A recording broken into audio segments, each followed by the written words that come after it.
Well, yes, sir, family. Mr. B again, and today we want to touch on a little issue that is becoming concerning, and that have to do with this whole business of free speech, which is under attack. As I said in a social media Facebook post today, the die is cast on the rights of Jamaicans to speak freely, and we have seen that in the wake of the October 28th disaster. Instead of embracing transparency and national unity, it appears the current administration has unleashed an army of surrogates across social media to basically bully, intimidate, and silence anybody who dare to question or critique what I can only refer to as the country's shambolic response to the disaster created by the hurricane. Now, it's depressing because we are now 7 weeks after the hurricane decimated more than a third of the island, and thousands of Jamaicans are still struggling to come to terms with their own survival and any recovery prospects. People have been looking instinctively towards Jamaica House for guidance, yet the most consistent response that we are seeing, and I'm on social media a lot, the most consistent response that I'm seeing is that, instead of getting hope or clarity or relief, what we are seeing is more threats of reprisal to people who have decided to speak out. In just the last 6 weeks, the Prime Minister himself, whether you can double check it, has issued at a minimum 2 or 3 public warnings about personally taking on individuals online. His chief complaint is that bloggers and social media commentators are portraying Jamaicans as beggars, scrounging for food and water and desperate for aid. An image he claims that is tarnishing the country's reputation overseas. What he has failed to explain, though, is why it is forbidden for ordinary citizens, people who have journeyed from far, charity groups, private donors, why it is forbidden for them to post images of their own relief efforts. Yet it's perfectly acceptable for JLP operatives to be out there doing the same thing and, collecting those images. Now, from a social media blogger perspective, especially those people who are soliciting contributions from their subscribers and followers on social media, the the camera stuff is an effort to support the fact that they have put those contributions to the use that they advertise them for. I too have a fair amount of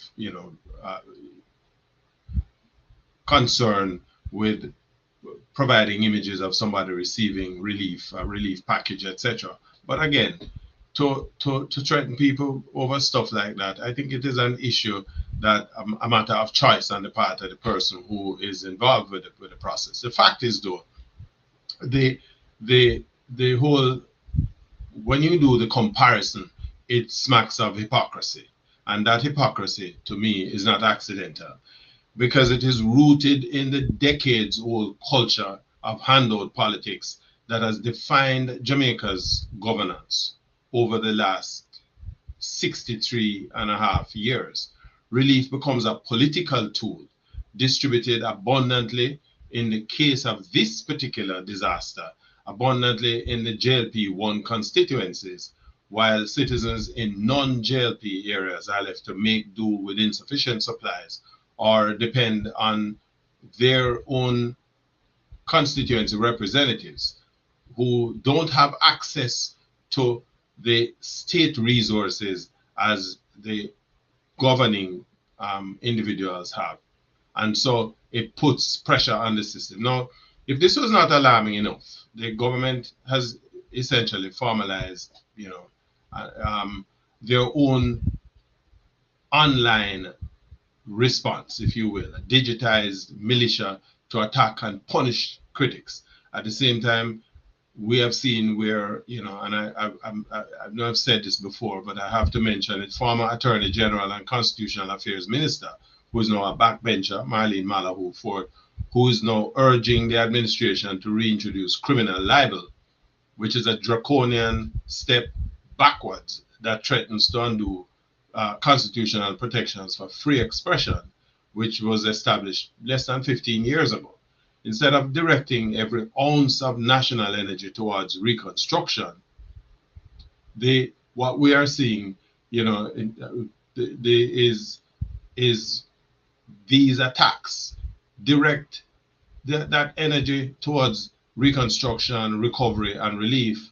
What we see is that the government is contemplating rolling back hard-won democratic safeguards, all because Jamaicans are using the platforms that are available to highlight the gaps, the failures, and the inequities in the state response. And again, there is an explanation for this. Am I suggesting that some of these bloggers are not going overboard? No. The reality is that in the absence of a formal structured media reporting the truth, which is what is not happening, the magnitude of the disaster is not being borne out by the way the traditional and established media houses have been portraying this disaster. And so the truth is that Jamaicans are not tarnishing the country's image. What they're doing is exposing the government's inadequacies, and they are demanding competence. They are refusing to be silenced, and they are doing so because their lives, their communities, and their futures depend on it.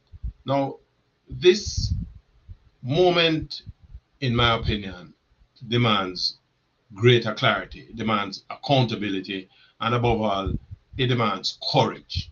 Not the kind that comes with, with the bluster and podium pounding, but with quiet, resolute courage. That, as my Facebook post this morning, I referred to the adage that courage doesn't always roar, it don't make a whole heap of noise. Sometimes it just walk quietly forward, one measured step at a time, while the world tries to stop it and fail. And so, Jamaicans, we need to continue stepping forward. Providing coverage is not opposition.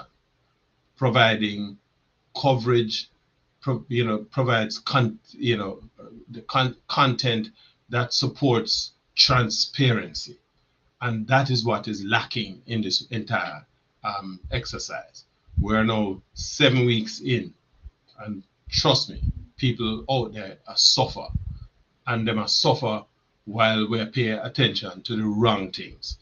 I think it is important that the people who form the government of Jamaica recognize this. You guys are the government, right?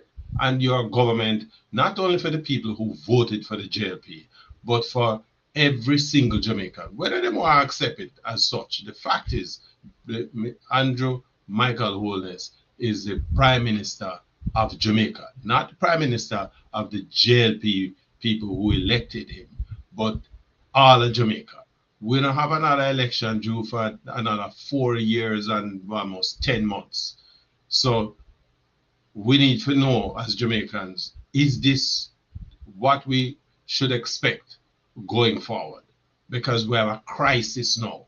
And in a crisis, leadership need to step forward. And this kind of response, and no leadership that. Any idiot can go out and go threaten people and so on.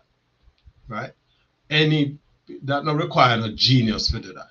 We as Jamaicans though need to stand up, and we need to make it clear that we repudiate that kind of behavior. What we are saying to the government, do something. Do what you say you're going to do. And I have a word for the opposition because, it's depressing, the silence of the opposition. Yes, you have your own challenges, but I believe that the opposition has attempted to play in a chess game. Them are played with draft moves when a chess moves are played. You have an opportunity, or you were provided with opportunities to be part of the process, no matter how small. My view is that the opposition should never have refused that.